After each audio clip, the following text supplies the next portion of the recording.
You know,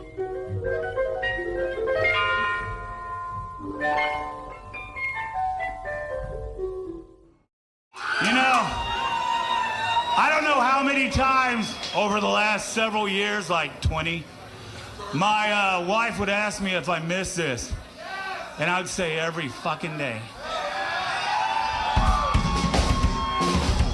So you're that injection I've needed. So hopefully we'll be seeing more of each other.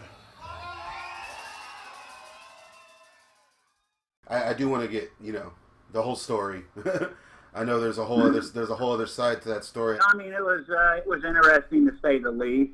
The only thing that really pissed me off was about the part where I bailed on him right before the second album, which wasn't like that at all.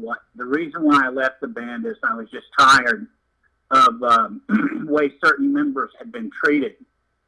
And once again, right before we were going into, while we were rehearsing the new materials, I was told that a certain member that had come back to the band would not be allowed to play on the album. And that was pretty much the last straw for me. And all the guys that remained in the band knew exactly why I was leaving. I was tired of it, I was always raised, you treat people the way you want to be treated. And to me, that was the final straw. I mean, I'd seen it with two other members in the past of the band, and it had upset me. And so I just thought it was a good time to leave then, to pull out of it. Yeah, I mean, that makes sense. I was curious about what happened, and obviously there was a lot of, it was like some drug issues going on, that I assumed had a lot to do with it. I guess, I mean, that must have been pretty tough to leave the band like that, huh? I mean, just, after kind of defining ourselves with that first album and such, what do you have to say about that? Yeah, it wasn't easy, but, I mean, it was a decision I just felt I had to make because it got to where it was bothering me so much that I was actually carrying that pretty much the anger around on a daily basis. And I just felt it was time to just pull myself away. I mean, it hurt leaving the band because I was so proud of what we had done. And, but it's something to me, just had to be done. And I'm glad I did it at the time because, got a chance to really focus on other things in life, which I kind of, put off because of the band. I guess as far as, when y'all guys signed and everything, did y'all kind of share, like, the rights to the name and stuff like that, or what was the situation there for you to walk away? Well, originally we were sitting there trying to come up with a name, and Adam and Danny had apparently watched a documentary on ANGKOR WAT. And so when they showed up at the house, I guess it was the next day, they said, hey, we got a cool name. And they ran it by us. And then Trevino and I actually sat and watched the video. And, Adam came up with a name, but it was, it was like anything else. We basically all voted on it. Do you remember, like, how Danny kind of felt about all this while all this was going on? Danny was real young at the time, and pretty much wherever Adam was, there was Danny, There was a lot of things, apparently, that I'm not really sure of, but I've been told, so I really won't mention it, that was going on at the time, but I was never present or, around any of the things that, especially just recently, I've been made aware of, so. Oh, wow. Danny's just a phenomenal musician, almost in anything he picks up, Yeah, for sure. So can you tell me anything about, I guess, was there anything else you wanted to add as far as the formation of the group and stuff like that? No, pretty much it was like what he said. Mike Trevino and I were at the Cro-Mags Motorhead show, and I had what I called the battle jacket on with all the patches. Yeah. And Adam and Danny actually came up to me. I didn't have the mohawk at the time, though. Mohawk didn't come in until once ANGKOR WAT was formed. Oh, okay. And so we got, they said basically what happened was Adam says I play guitar, Danny plays bass and guitar, and then Mike Trevino said, well, Dave sings. I'm like, no, I don't. And he says, yeah, you do.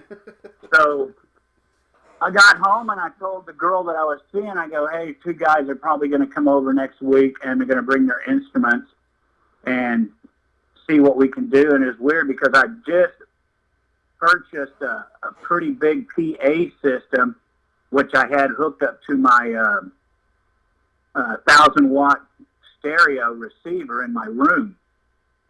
So, but I told her, I said, don't think much about it if they don't show up. Well, sure enough, a week later they showed up. And I remember they kicked into a discharge song, and I started singing, and about midway through, they just stopped and they said, how do you do that? That sounds just like you. And I just made the comment, like, it's easy to copy people, but it's hard as hell to come up with your own style. And that's basically, after that, it was trying out drummers. Trevino tried out for bass.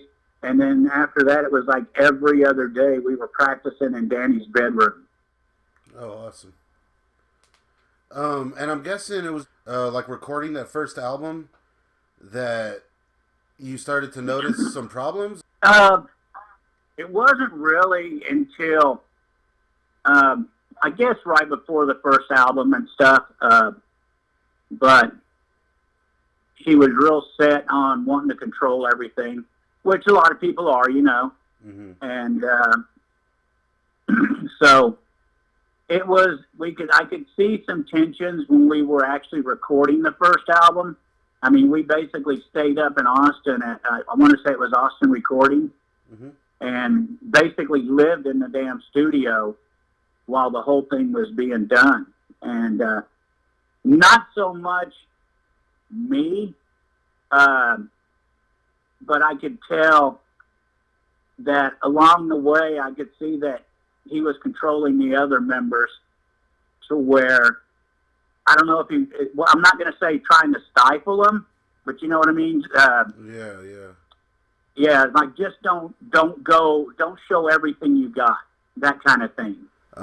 Can you, real quick, before I get into the other question, can you explain to me the Mexico performance and such? Vamos a soltar la energía en este momento porque aquí está ANGKOR WAT y esto que se llama Cerrado Bajo Llave, Under Lock and Key. Bienvenidos. Oh, Mexico was fantastic, dude.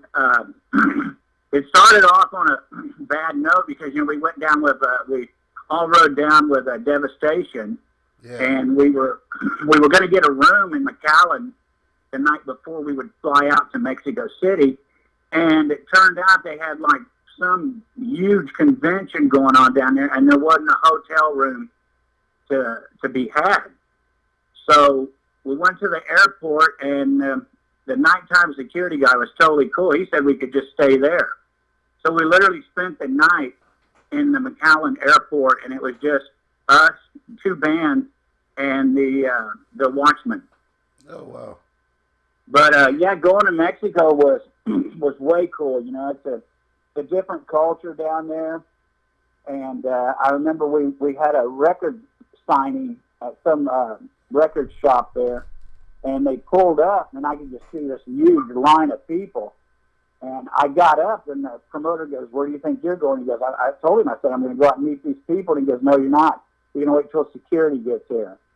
And he looked at me and goes, you're not in America anymore, Oh, shit. But the shows were fantastic. I mean, huge crowds. We did the TV show, which was a lot of fun. Yeah, that was very interesting. How did y'all do that? They drove us down there at night, and then we weren't really planning on, having makeup on, but they said if you're going to be on TV, you have to let a makeup artist, put makeup on you to highlight your features, and that's what we did.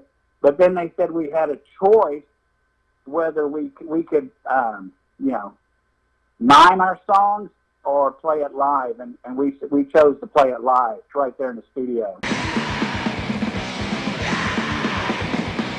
Which Awesome. didn't work out well for me because I broke a $1,500 Samsung mic. I want to say it was in the first song. Wow. That's crazy, man.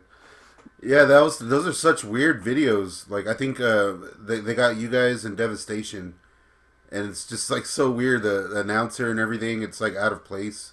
But like you said, different culture, I guess. Yeah, and as we were at the end of the show, the main anchor guy, we had all these calls coming in, right? And he was explaining them to us, and he started laughing. He goes, "You guys are getting everything from one of the best bands in the world to a band that should have never been let in our country." That's awesome. Yes. Okay. So you guys, y'all do Mexico. Y'all do some pretty cool shit, and then you start to see the cracks take off. What? Why? What was behind the reunion? Why was that all done? I'll tell you the truth, buddy. It was so weird because, I've always loved extreme music. And my wife, Janelle, who when I met, never really mentioned the band. And she found out through friends about ANGKOR WAT. And then she'd ask me about it and stuff like that. And then my stepkids, who are my kids, so they were like the middle one and the son. Boy, they followed in the footsteps right away, going into the heavier music, the metal, the punk, the extreme metal. Yeah. And my wife would ask me all the time. She goes, "Do you ever miss it?" And I said, "Yeah, I miss it. I miss the creative part. I miss the live stuff, the energy. It just seemed like towards the end, we never even got to finish a set because it seemed like wherever we were, there'd be some huge fight break out in the pit and we'd get shut down." Yeah. But anyway, as far as the reunion, I didn't really even know about it until probably a month before. And this girl, Christy, that was always a big friend of all the band members, texted me and asked me if I was excited, and I said, "About what?" And she goes, "Y'all are being inducted into the South Texas Music Walk of Fame on June 2nd. And I'm like, "You sure you got the right band? This is ANGKOR WAT." and she goes, "Yeah." And then they sent me a picture of the star when it was being made. Oh, cool. So she actually came up with the idea, Christy did, you guys should do a reunion show, right? And I was at first against it because, it had been like 28, 29 years since ANGKOR wasn't taking the stage, and we're all a lot older now. And I was telling my wife, I was like, I'm not sure about it because we were so wild back then, and I don't want to really, taint, the name of the band doing it. But between everybody, Titsworth and Trevino, they can pretty much convince me to do it. My kids convinced me, my wife did. And so we went to Austin to a huge rehearsal studio complex. And the moment we all got in the room, we kicked in. And I want to say the first song was probably Warsaw that we played. Oh, cool. And then the moment I kicked in with the vocals, they played a little bit, and everybody just stopped. And it's like, I think it was Titsworth said, it's like we never left. Damn. And then everything was going good. We were supposed to meet up the next day as well. And then Adam called Mike and said that he wasn't going to do it. He had personal problems and things like that. And so they were actually thinking about calling off the rehearsal. And I was like, we've already got the room. Let's all show up and see what we can do. And once we ran through the songs again, everybody had decided that we could pull it off as a 4-piece band and not lose a lot. Yeah. So, and then, like I said, when we played the House of Rock, that was a phenomenal time. I know everybody was nervous a little bit, all the band members, because it had been so long since we had actually taken the stage with each other. But I was pleased with it. You know, we were real tight like we always were. The crowd got into it. The main thing for me is, you know, my family had finally gotten to see ANGKOR WAT live. So that meant a lot to me.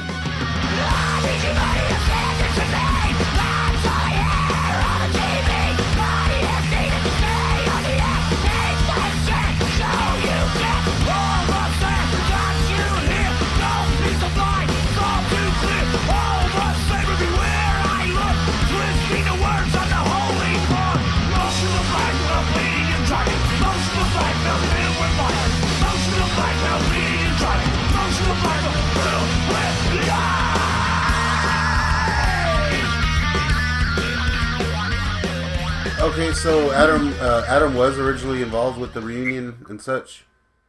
Yeah. Okay. Yeah, there was one time there was a group text that I guess Christy had actually started, and everybody was you know, communicating back and forth. And I remember at one point in the conversation, Nuss goes, "I bet Dave will be wearing a sleeveless ANGKOR WAT shirt when we play." And I said, "I bet he won't," you know. and it was real lighthearted. Even the first rehearsal was real lighthearted. You know, everybody seemed on board. And then, like I said, that next morning, Mike Titsworth called me and gave me the news that Adam had decided he didn't really want to have any part of it. And I wasn't going to, you know, dwell in the details or anything. That's everybody's, you know, that's their decision they're going to make. Yeah. But like I said, I felt we already had the room. Everybody had gone to Austin. Like Mike had taken his family. I'd taken my family because my middle daughter, Athena, actually lived in Austin at the time. So everybody was up there. I felt, let's just run through it and see what happens. After that, I think we went back one more time. And then right before the show, we went to the rehearsal studios here in town and did a final run through of all the songs. We decided that we were going to just run off the When I'm City Becomes the Norm album. Yeah. And because like that's predominantly what everybody at that time had been involved in. Yeah. So I mean, we actually, you know, we played songs that weren't on the album. You know, like Meat Eaters and The Box, things like that. And it's really weird because after that show, we were started getting offers to play other places. And so then all of a sudden we had to actually come up with a true set, you know, instead of a short 25, 30-minute show. Yeah. But we actually reached back and we redid like the song Gone But Not Forgotten. Oh, cool. They were even talking about probably at one time doing probably the first song that we ever came up with, which was called Taking Away Our Rights. And it was like probably a minute and 15 seconds long. Because it's like, in the beginning, before we ever played our first show, which was with Devastation and Rotting Corpse, I remember they called me up, Adam and Danny called me up and said, "Hey, we're going to be opening up for this show." They said all we need is a 30-minute set, and I'm like, yeah, well, we're about half of that, and we have 10 songs. but we went ahead and played, and that's, you know, we got a real good reaction. It was, I guess, word got out that we were a hardcore punk band, and so it was cool to see all the metalheads and all the punks come together. It was a blast, dude. Yeah, that must have been cool. Did anybody attempt to get a hold of Danny for the reunion? Yeah. I think Mike Trevino actually talked to him. I'm not really going to go out and say why, but it was apparently feelings with a certain member of the band that he didn't want to have anything to do with whatsoever. And he basically told Trevino, "I love you and Dave to death, man, but I can't go back to that and deal with this person again." So Yeah. We didn't press him, and it's like I told Mike. I said, Danny's a busy guy now. Yeah. He's got his hands into everything. So I mean, that was his decision. I had to agree with it. I wish he would have come back because he's such a phenomenal musician and a good person. But I understand why he didn't. So what's going on with y'all now? What's up with everything now? Well, we've got like 5 brand new songs that we've done, and as of right now, I think they're going to be sent off for the final mix, and probably release an EP, and then on side 1 and on the side 2 that we're going to release some of the songs from the live show. And usually we all get together and we all hash things out, and we'll get the soundtrack laid out first, and then I've got like just a huge notebook full of lyrics which I've written all my life, and we'll just start walking through it and picking up pieces here and there to where the song will make some sense in the direction that we're going. With this pandemic COVID thing that's going on, It's really kind of put an anchor in thing because I was going up to Austin almost seemed like every other weekend for a while to lay vocals down, and we were making some real headway. The first song that we actually recorded was a song called Walls, and that was the first recording from ANGKOR WAT, since the band disbanded. Is there anything else you'd like to add? I mean, that's basically everything. I really wanted to get your perspective. Anything else you'd want to add? You can go for it. Just to thank everybody. Thank you. Thank all the people that have stuck with us, that continue to support us. Just to let everyone know, we will be back. We will be playing again once everything settles down. I know there's actually been rumors that we might actually get together and, get to go to Europe. So nice. That would be cool. But we're in the process of actually recording more new stuff, and I think it's going to kind of take some of the songs may catch people by surprise because I've listened to some of the rhythms that Mike has sent us, and they're real heavy. It's like some of the songs we're going to go even heavier than what the original ANGKOR WAT was. Nice. And everybody's much better at playing their instruments now. Mike Titsworth really pushes me to get, to be more unique in the vocal style. So that's helped me out a lot because I was always known as a screamer, right? Yeah. And my wife would tell me, you can sing. And I was like, no, not really. And she goes, yeah, you can. And Titsworth is dragging that out of me to where I'm experimenting a lot more than what I used to. I'm glad you reached out, dude, because, I heard the first one. There were certain aspects of it that bothered me. Yeah. Because I had been there from the beginning. I'd witnessed the stuff going on. And like I said, I don't want to throw out any,